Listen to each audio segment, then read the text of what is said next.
The massive alien ship hung in space like a metal mountain. Inside its dark halls, Commander Zethkar stood before a glowing map of the galaxy. His reptilian skin gleamed under the cold lights as he studied the newest addition to their conquest. List. Another primitive world, he said to his council. His voice was deep and harsh. These humans have barely learned to travel between stars. They will surrender quickly. The other aliens around the table nodded. The Mentari delegate, Velthar, closed his large eyes and reached out with his mind. I sense fear from their world. They know we are coming. Most species beg for mercy by now. The third member of their council was Kethmore scientist Quindar. His metallic fingers tapped on the table as he spoke. Our scans show they have simple weapons, chemical explosives and basic energy weapons, nothing that can hurt our ships. Zethkar smiled, showing rows of sharp teeth. Good. Send the usual message. Demand their surrender. When they refuse, we will show them why the Galactic Coalition rules the stars. Far away on Earth, Captain Jake Sullivan sat in the command center of Luna Station. The message from the aliens had arrived an hour ago. The translation was simple and direct. Surrender or be destroyed. Sir, we have responses from all major governments, said Lieutenant Amy Rodriguez. She was young but smart, one of Earth's best officers. They all say the same thing. Which is? Jake asked, though he already knew the answer. Tell them to go to hell. Jake nodded. He had expected nothing less from humanity. Any word from our science teams about their technology? Amy pulled up a holographic display. Dr. Karen Phillips says their ships are powerful but follow predictable patterns. They seem to rely on overwhelming force rather than tactics. Interesting, Jake said. What about their biology? The reptilian ones are strong and tough, natural armor on their skin. The Mentari are psychic but physically weak. The Kethmore are cyborgs with advanced technology integrated into their bodies. Jake studied the images of the alien species. They looked impressive and dangerous, but something about their message bothered him. It was too formal, too certain of victory. Have they ever faced serious resistance before? He asked. Amy checked her notes. Intelligence suggests most species surrender immediately when they see the coalition fleet. Those who fight usually give up after losing a few battles. Most species aren't human, Jake said quietly. The alien fleet appeared at the edge of the solar system 2 days later. 12 massive ships, each one larger than anything humanity had ever built. They moved in perfect formation toward Earth. Commander, Zethkar expected the humans to send desperate messages begging for mercy. Instead, he received a short transmission from Captain Jake Sullivan. This is Earth Defense Force. You are not welcome here. Leave now, or we will make you leave. Zethkar laughed. These mammals have no idea what they face. Velthar, can you sense their emotions? The Mentari closed his eyes and reached out toward Earth. After a moment, he opened them with a confused expression. Strange. I sense fear, yes, but also something else. Excitement? They seem almost eager for battle. Impossible, Quindar said. No species enjoys warfare. It is a necessary evil at best. Perhaps I am wrong, Velthar said, but he did not sound convinced. The first battle happened near Mars. Captain Ben Carter led a squadron of 20 human fighters against the alien scouts. His ships were tiny compared to the alien vessels, but they moved fast and unpredictably. Remember, Ben told his pilots over the radio, these things have never faced anyone who fights back. Let's show them what that's like. The human fighters darted between the alien ships like angry wasps. They fired everything they had at the scout vessels. The aliens returned fire with powerful weapons that could destroy a human ship in one hit. But the humans did not fight like other species. They did not retreat when outgunned. Instead, they flew directly at the alien ships, firing until their weapons overheated. When their missiles ran out, they used their ships as weapons, ramming into alien hulls. One human pilot, Lisa Bennett, ejected from her damaged fighter and floated in space. As an alien ship moved past her, She detonated the explosives she had strapped to her suit. The blast tore a hole in the alien hull. Commander Zethkar watched the battle from his flagship. His forces won, but the cost shocked him. 3 of his scout ships were destroyed and 2 more were badly damaged. No species had ever hurt his fleet so badly in a first encounter. "How many humans did we kill?" he demanded. "All 20 of their fighters were destroyed," reported his tactical officer. "And how many of our ships?" 3 destroyed, 2 heavily damaged. Zethkar stared at the tactical display. By all logic, the humans should have retreated after losing half their force. Instead, they had fought until every ship was destroyed. They had traded 20 small fighters for 3 large warships and acted like they had won a victory. "Send a message to the human leadership," Zethkar ordered. "Tell them this was a warning. Surrender now or face our full fleet." The response came within an hour. It was from Captain Jake Sullivan again. "That was fun. Send more ships next time." Velthar, who had been monitoring human communications, spoke up. "Commander, I am detecting something disturbing in their transmissions.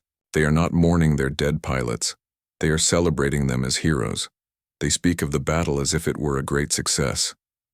"They lost everything," Quindar said. "How can they celebrate?" "Because they made us bleed," Zethkar said, slowly. For the first time in his long career, he felt something he had never experienced before. Uncertainty.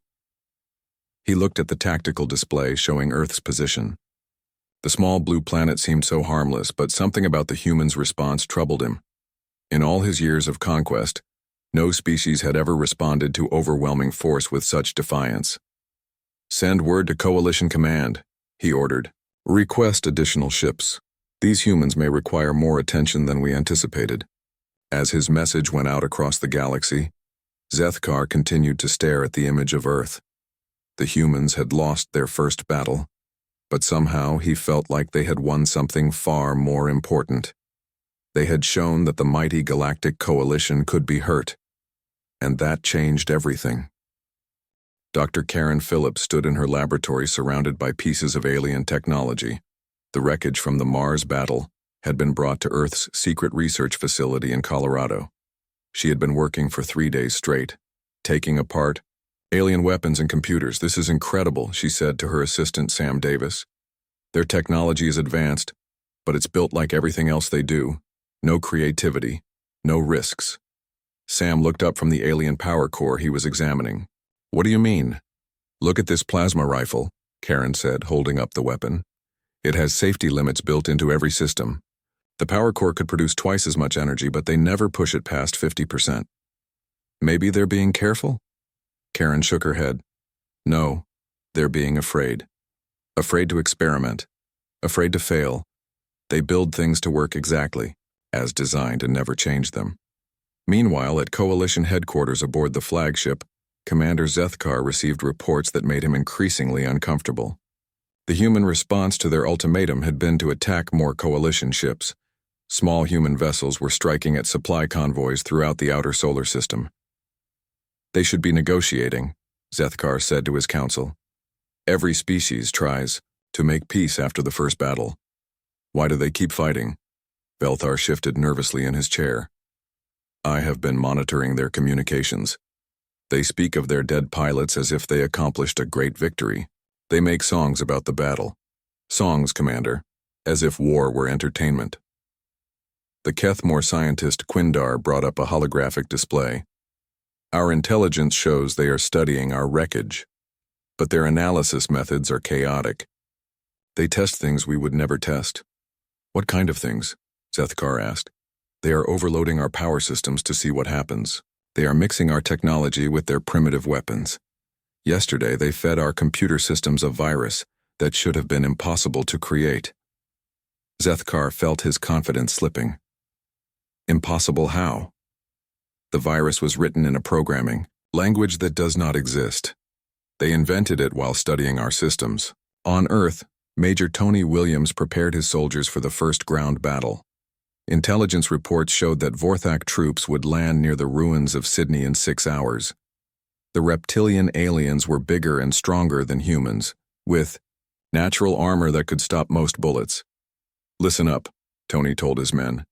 These lizards think they're tough because they're big, but big also means slow. It means easy to see. It means they need more food and water. Sergeant Mike Rodriguez raised his hand. Sir, our weapons barely scratch their armor. Tony smiled. Who said anything about fighting fair? We're not going to line up and shoot at each other like gentlemen. We're going to make them wish they stayed home. The alien landing ships touched, down in the Australian wasteland. 200 Vorthak warriors emerged, their scales gleaming in the sunlight. They carried energy weapons and wore additional armor over their natural protection. They had conquered dozens of worlds and never faced serious resistance. Commander Gextar led the assault force. His mission was simple: capture the nearby human settlement and demonstrate coalition power. The humans would see their warriors in action and surrender quickly. The attack began at dawn. The Vorthak advanced in formation across the open ground, toward the human settlement. Their sensors showed the humans hiding in buildings and behind barricades. Everything was proceeding as expected. Then the ground exploded beneath them. The humans had buried explosives throughout the area, but these were not normal explosives. Dr. Phillips had shown them how to enhance human minds with alien power cores. The blasts were 3 times stronger than anything the Vorthak had faced. Commander Gextar picked himself up from the ground, his armor cracked but holding. Around him, 20 of his warriors were dead or wounded. How had the humans known exactly where they would walk? The answer came from hidden cameras the humans had placed throughout the area. They had watched the Vorthak land and predicted their AI movement patterns. While the aliens advanced in predictable military formation, the humans had prepared a trap. But the explosions were only the beginning. As the surviving Vorthak tried to regroup, human soldiers began their real attack. They did not charge across the open ground. Instead, they appeared from hidden tunnels, fired a few shots, and disappeared again. The humans used weapons the Vorthak had never seen. Primitive bullets that somehow could penetrate their armor. Chemical gases that made their eyes water and their breathing difficult. Sound weapons that hurt their sensitive hearing. How are they doing this? Gextar demanded over his radio. Their technology is inferior. Major Tony's voice came back over the captured Vorthak communication system. The humans had hacked their radios in the first 5 minutes of battle. Hey, lizard breath, Tony said. You want to know our secret? We cheat. The human attacks came from everywhere and nowhere. They used mirrors to confuse Vorthak targeting systems. They played recordings of wounded Vorthak to draw soldiers into ambushes. They even trained local animals to carry small explosives toward alien positions. But the most disturbing thing for the Vorthak was the human attitude. When Gextar's warriors cornered a group of human soldiers, he expected them to surrender. Instead, they laughed and started making jokes about how ugly the aliens were. One human soldier, wounded and surrounded, looked up at Gextar and said, "You know what the best part is? Back home, they're already making movies about how we kicked your scaly butts today." "You are defeated," Gextar said. "Your forces are destroyed." "Nope," the human replied. "We're just getting started." As if to prove his point, explosions erupted throughout the Vorthak landing zone. The humans had sneaked past the alien perimeter and destroyed their supply ships. The Vorthak ground forces were now stranded on Earth with limited ammunition and no way home. Back in space, Commander Zethkar received Gextar's desperate radio calls. The ground assault had failed completely. Worse, human ships were now attacking the Vorthak fleet using weapons that should not have existed. Dr. Phillips had solved the mystery of alien technology. She had built new human weapons using alien power cores and human creativity. The results were devastating. Captain Ben Carter, back in space after somehow surviving the Mars battle, led the attack on the alien fleet.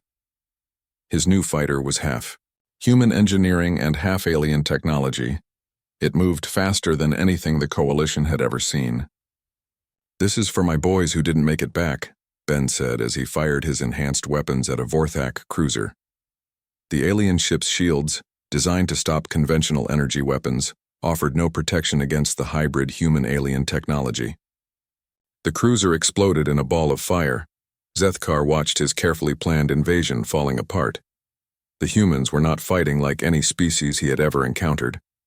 They adapted quickly, learned from every encounter, and seemed to enjoy the challenge of facing superior technology. "Send a message to Coalition Command," he ordered. "We need reinforcements. Many reinforcements." "What should I tell them about the humans?" his communications officer asked. Zethkar stared at the tactical display showing human forces gaining ground everywhere. "Tell them we have encountered something new, something dangerous. Tell them the humans fight like they have nothing to lose and everything to gain." As his message traveled across the galaxy, Zethkar began to understand that this was not going to be a simple conquest. The humans had turned his advantages into weaknesses and made his strengths meaningless. For the first time in Coalition history, they were fighting an enemy that refused to lose. Colonel Nick Adams stood in the war room looking at the biggest tactical display Earth had ever built. Red dots showed the main Coalition fleet approaching from deep space. There were over 100 alien ships heading toward Earth. It was 10 times larger than any force humanity had ever faced. "How long until they arrive?" Nick asked. Lieutenant Commander Grace Turner checked her computers. 18 hours, sir. But we have good news from Dr. Phillips." Nick turned to face the scientist who had become humanity's secret weapon. Karen looked tired but excited. Her team had been working around the clock for 2 weeks. "We cracked their computer systems," Karen said. "The aliens use distributed processing across their entire fleet. Every ship is connected to every other ship. They think it makes them stronger. Doesn't it?" Nick asked. Karen smiled. "It would, if they had ever fought someone who understands computer viruses. But they haven't. Their cybersecurity is designed to keep their own people from accessing classified information. It's not designed to stop an enemy from getting inside." Sam Davis stepped forward with a small device in his hands. "This little box contains a virus that will spread through their entire fleet in minutes. But we need to get it onto one of their ships first." "How do we do that?" Grace asked. "We capture a ship," Nick said. "Grace, I want you to pick your best boarding team. We're going to steal ourselves an alien cruiser." The opportunity came sooner than expected. A single Kethmore Science vessel broke away from the main fleet to study Earth's moon.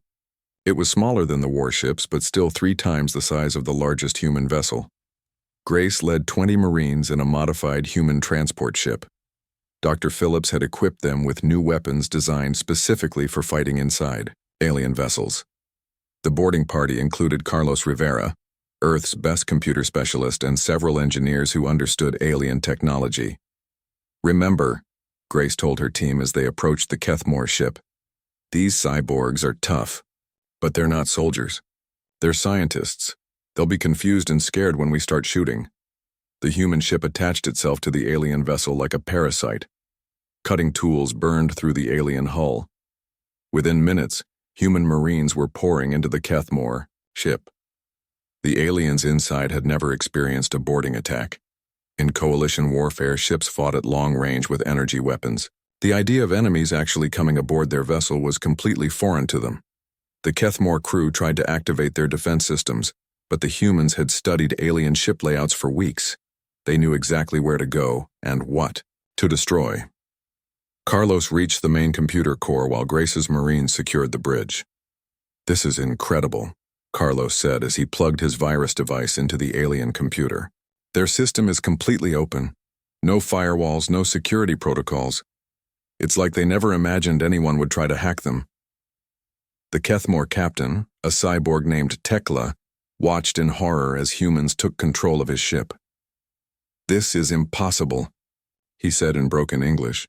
"You are primitives. You cannot understand our technology." Grace looked at him through her helmet visor. "Watch us." The virus spread through the Kethmore ship's systems in seconds. Every computer, every sensor, every weapon system came under human control. But that was just the beginning. The virus was designed to spread through the Coalition's fleet communication network. Captain Paul Mitchell received the signal from Grace's team. His ship, disguised as a damaged Kethmore vessel, was already approaching the main alien fleet. The Coalition ship saw what they thought was one of their own vessels returning from a scouting mission. "Are you sure this will work?" asked Dana Foster, Paul's technology specialist. Dr. Phillips says the virus will jump from ship to ship through their communication network, Paul replied. Once it's in their system, we can turn their own weapons against them. The disguised human ship docked with the Coalition flagship. Paul's team, wearing captured alien equipment, walked aboard Zethkar's ship. The aliens saw what they expected to see: Kethmore technicians returning from their mission. Dana connected her device to the flagship's main computer. The virus spread through the Coalition fleet like wildfire. Within an hour, every alien ship was infected. Commander Zethkar was meeting with his war council when his ship's weapons began firing at random targets. Alarms sounded throughout the vessel as systems began shutting down or operating in reverse. What is happening? Zethkar demanded. Quindar was frantically working at his console. Someone is controlling our systems remotely. But that should be impossible. Our computers are completely secure. Obviously not, Velthar said. The Mentari psychic was holding his head in pain. I can sense human thoughts throughout the ship. They are here. They are inside our fleet. Paul's voice came over the ship's communication system. Attention, Coalition forces. This is Captain Paul Mitchell of the Earth Defense Force. Your fleet is now under our control. To prove his point, the Coalition ships began firing at each other. The virus had turned their weapon systems into tools for the humans. Zethkar watched in disbelief as his own ships destroyed each other. But the humans were not finished. Captain Alex Morgan led the Earth fleet out from behind the moon where it had been hiding. The human ships had been upgraded with the best alien technology, improved with human creativity. The battle that followed was unlike anything the galaxy had ever seen. The Coalition fleet was bigger and more powerful, but half their ships were fighting for the humans. The aliens could not tell which vessels were under human control and which were still loyal. Dana had programmed the virus to be even more creative. Some alien ships had their artificial gravity reversed, throwing crews against the ceiling. Others had their life support systems cycling between too hot and too cold. A few ships started playing human music at maximum volume through their communication systems. Commander Zethkar tried to restore order to his fleet, but every command he gave was intercepted and changed by the human virus. When he ordered his ships to retreat, they advanced instead. When he tried to surrender, his message was replaced with a recording of human laughter. The psychological effect on the alien crews was devastating. The Kethmore, who prided themselves on technological superiority, could not understand how primitives had taken control of their computers. The Vorthak warriors found themselves helpless against an enemy they could not see or fight. The Mentari psychics were overwhelmed by the chaotic human thoughts now controlling their ships. Admiral Frank Stone, commanding the human fleet from Earth, watched the battle unfold with satisfaction. "Send a message to all Coalition ships," he ordered. "What should it say?" his communications officer asked. Frank smiled. "Tell them they have two choices. Surrender now, or we'll show them what our nuclear weapons can do to their disabled ships." The response came quickly. Zethkar's voice, filled with defeat and confusion, spoke over the fleet communication network. "Human fleet, this is Commander Zethkar. We surrender." But Velthar, monitoring human communications, detected something that chilled him to his core. The humans were not satisfied with victory. They were already planning their next move. "Commander," Velthar said quietly, "the humans are not going to stop here. They are discussing attacks on our colony worlds. They speak of taking the war to the Coalition's home systems." Zethkar stared at the tactical display showing his fleet in ruins. For the first time in Coalition history, they had not just lost a battle. They had been completely outmatched by an enemy they had dismissed as primitive. "Send a priority message to Coalition Command," Zethkar ordered. "Tell them the humans are not just defending their world, they are coming for ours." As his message traveled across the galaxy, human ships began moving toward the edge of the solar system. The defense of Earth was over. Now humanity was ready to take the fight to the stars. The hunters had become the hunted. Admiral Frank Stone stood on the bridge of humanity's first interstellar warship. The vessel was called Defiant Spirit, and it was unlike anything the galaxy had ever seen. Dr. Phillips and her team had built it using human engineering combined with the best alien technology they had captured. "How long until we reach the Proxima system?" Frank asked. Captain Alex Morgan checked his navigation display. 6 hours, sir. The alien prisoners say there's a coalition supply base there with about 50 ships. Frank nodded. The plan was simple, but bold. Instead of waiting for the coalition to send more fleets to Earth, humanity would attack their bases first. "Strike fast, strike hard, and keep the enemy confused." "Any word from our other strike teams?" Frank asked. Captain Lisa Clark reports her mission to the Alpha Centauri outpost was successful. Captain Steve Parker is approaching the Tau Ceti system. Now, all teams are reporting the same thing, sir. Which is? Alex smiled. The aliens surrender as soon as they realize humans are attacking. Word is spreading fast across their territories. On the coalition capital world of Korthak Prime, Chancellor Mordeth of the Mentari received reports that made his blood run cold. 17 coalition bases had been attacked in the past week. All had fallen to human forces. "How is this possible?" he asked his military advisor. "The humans have only been in space for a few decades. How can they move so quickly across the galaxy?" General Vexmore of the Vorthak military looked uncomfortable.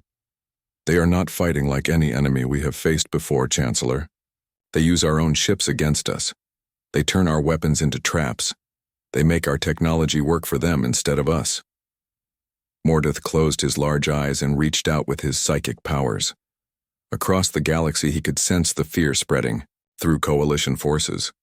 For the first time in 1,000 years, coalition species were asking if their leaders could protect them. "What about our defensive fleets?" Mordeth asked. "They are afraid to engage the humans directly," Vexmore admitted. "Every time we fight them, we lose ships and technology to their virus attacks. Our commanders are requesting permission to retreat rather than face human forces." Meanwhile, Major Lisa Clark was leading the assault on the coalition stronghold in the Proxima system. Her ships approached the alien base using a new tactic Dr. Phillips had developed. Instead of attacking directly, they sent a simple message to the defending forces. "Attention, coalition base. This is Major Lisa Clark of the Human Defense Force. We know you have families back home. We know you joined the military to protect them, not to die for politicians who lied to you about how weak humans are." The message continued playing on all coalition frequencies. "Look at what happened to your fleets at Earth. Look at what happened to your bases at Alpha Centauri and Wolf 359. Your leaders sent you to fight an enemy they do not understand. We are not here to kill you. We are here to free you from leaders who see you as expendable." Commander Thysic, leader of the Proxima base, listened to the human broadcast with growing unease. The humans were not demanding surrender. They were not threatening destruction. Instead, they were asking his soldiers to think about why they were fighting. "Sir," his communications officer said, "we are receiving private messages from our own ships. The crews are asking why we're still fighting when the humans have defeated every coalition force they've faced." Thysic had no good answer. The official, "Reports from Coalition Command claimed the humans were demons who enjoyed killing. But the evidence showed something different. Human forces had captured thousands of coalition prisoners, and all had been treated well. Many had even been allowed to send messages home to their families. The first coalition ship to surrender was a small patrol vessel.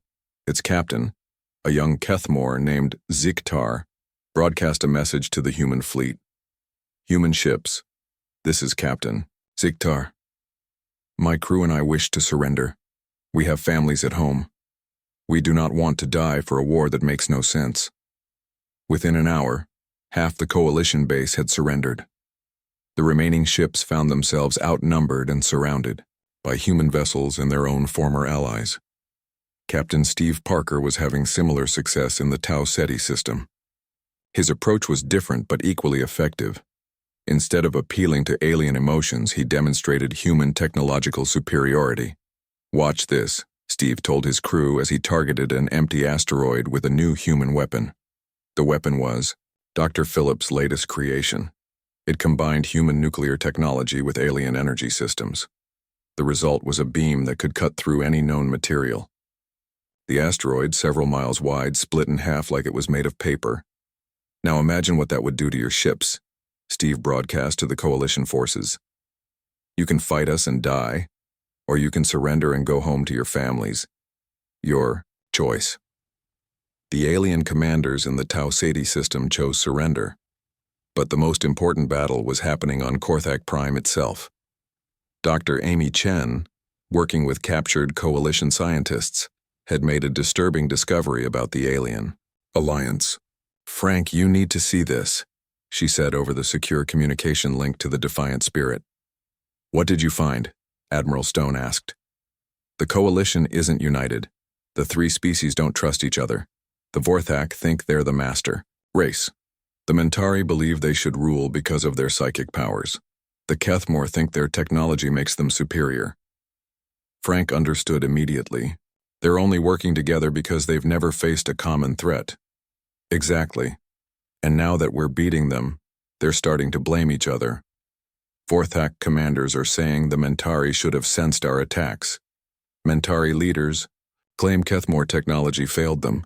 The Kethmore are angry that Vorthak warriors couldn't stop us in ground combat. This gave Frank an idea. Instead of attacking Korthak Prime directly, he would let the coalition destroy itself. Human ships began broadcasting captured alien communications across coalition space. The messages showed coalition leaders arguing, blaming each other, and making secret deals. Vorthak generals called Mentari psychics weak and useless. Mentari politicians described Vorthak warriors as brutal and stupid. Kethmore scientists referred to both other species as primitive and inferior. The effect was immediate and devastating. Coalition species that had worked together for centuries began to distrust each other. Military units refused to serve under commanders from other species. Political alliances fell apart as old prejudices surfaced. On Korthak Prime, High Chancellor Mordeth faced a crisis that went beyond military defeat. The coalition government was collapsing from within. Vorthak representatives demanded control of all military operations. Kethmore delegates threatened to withdraw their technology if their species was not given leadership roles. "The humans have done something impossible," Mordeth told his remaining advisors. "They have turned our greatest strength into our greatest weakness." "What do you mean?" General Vexmore asked. "Our unity was based on shared victory. We stayed together because we were winning. Now that we are losing, we are remembering why we disliked each other in the first place." Commander Tom Baker, monitoring coalition communications from his ship near Earth, reported the situation to Admiral Stone. "Sir, their government is falling apart. Half their fleet is in open rebellion. Some ships are actually fighting each other instead of us." Frank smiled grimly. "Then it's time for the final phase. Send messages to all coalition worlds. Tell them we're offering them a choice." "What choice, sir?" "Join us in building a new galactic government based on cooperation instead of conquest, or watch their old one destroy itself." The message that went out across the galaxy was simple, but powerful. Humanity offered the coalition species partnership instead of domination. They promised that all species would be treated equally in a new galactic order. The response was overwhelming. Entire star systems declared independence from the coalition and requested protection from human forces. Military units switched sides rather than fight for leaders who had lied to them about human capabilities. Within days, the 1,000-year-old galactic coalition had ceased to exist. In its place, something new was being born. Something that the galaxy had never seen before. A government based on respect rather than fear. But the real test would come at Korthak Prime, where the last coalition loyalists were making their final stand. The final battle for Korthak Prime began at dawn. Admiral Frank Stone led the combined human fleet toward the coalition's capital world. But this was not just a human fleet anymore. Ships from dozens of alien species flew alongside the human vessels, all united under a new banner of cooperation. Captain Julie Ross commanded the flagship Unconquerable as it approached the planet's defensive line. The remaining coalition loyalists had gathered their last forces here. 50 warships protected the world where the coalition government had ruled the galaxy for 1,000 years. "Sir," reported Lieutenant Danny Wright, "we're receiving a transmission from the planet's surface." "Put it through," Frank ordered.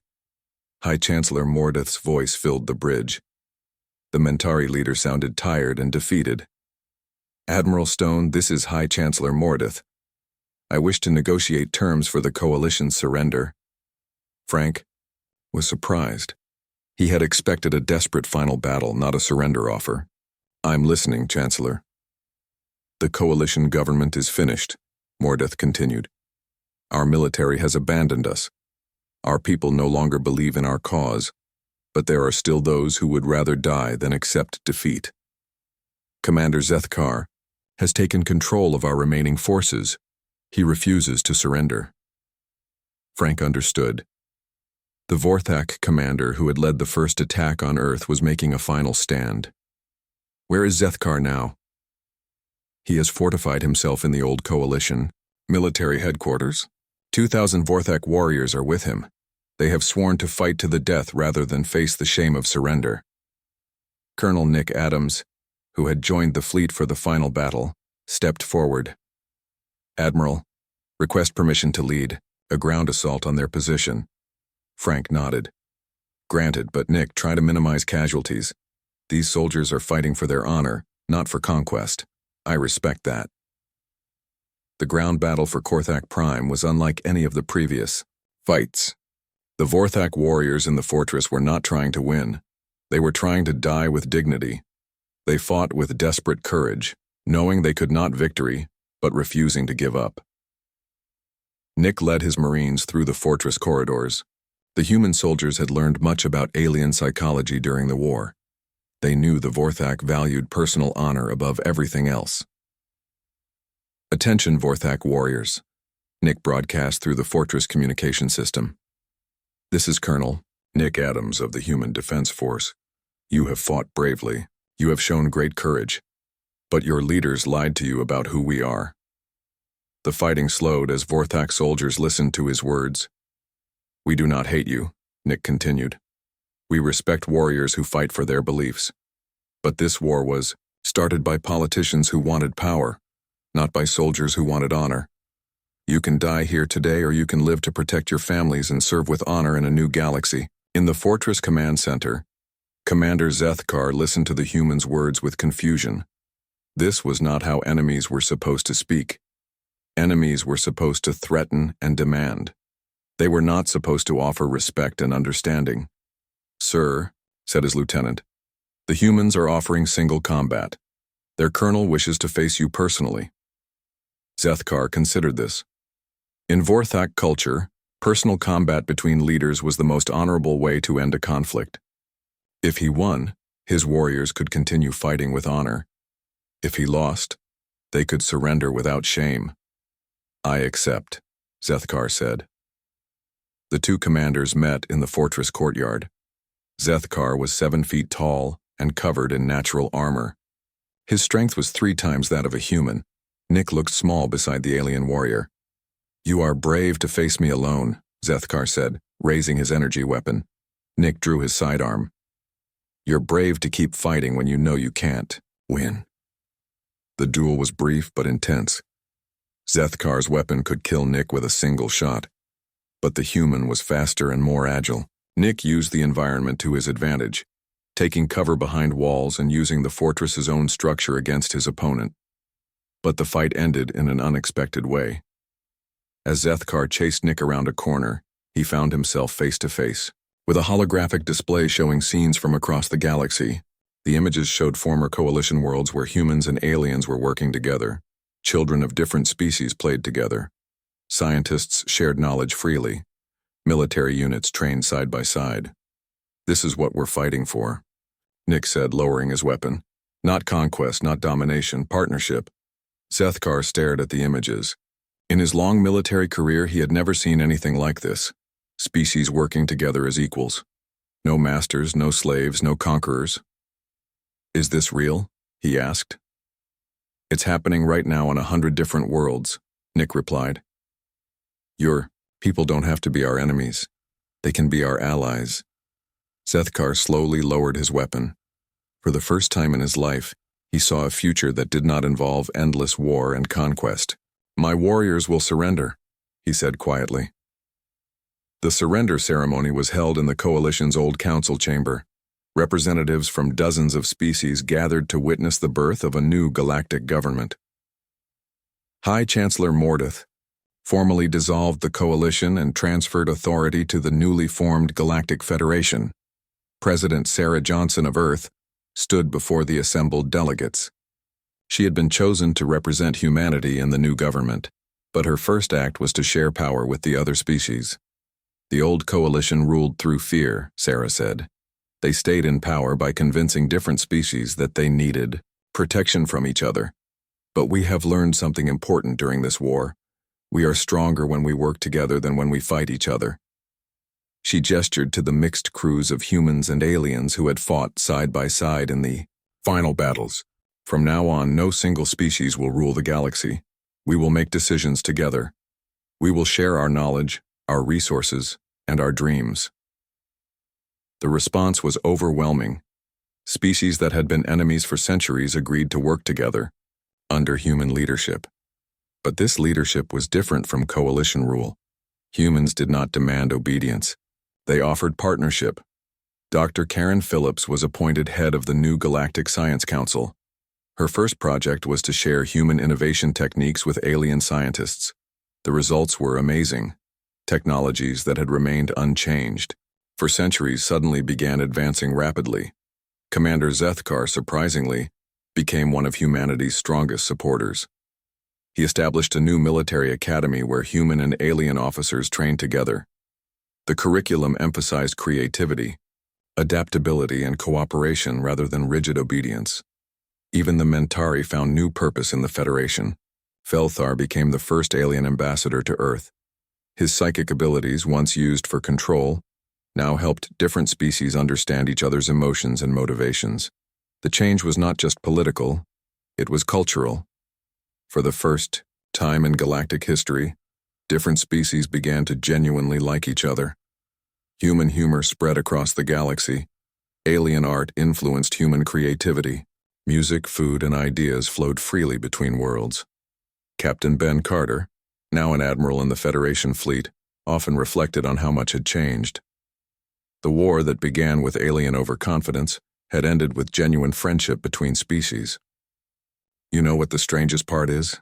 He told his mixed human-alien crew during a patrol mission. They thought they were tough because they had big ships and powerful weapons. But real toughness isn't about what you can destroy. It's about what you can build. The galaxy learned this lesson well.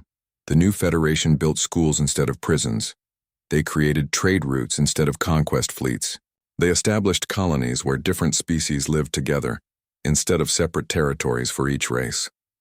Years later, when new species were discovered beyond the galaxy's edge, they were not met with demands for surrender. Instead, they were welcomed with friendship and offered partnership in building an even better future. The aliens had thought they were tough when they faced humanity, but humanity had taught them something more valuable than toughness. They had learned that true strength comes from lifting others up, not tearing them down.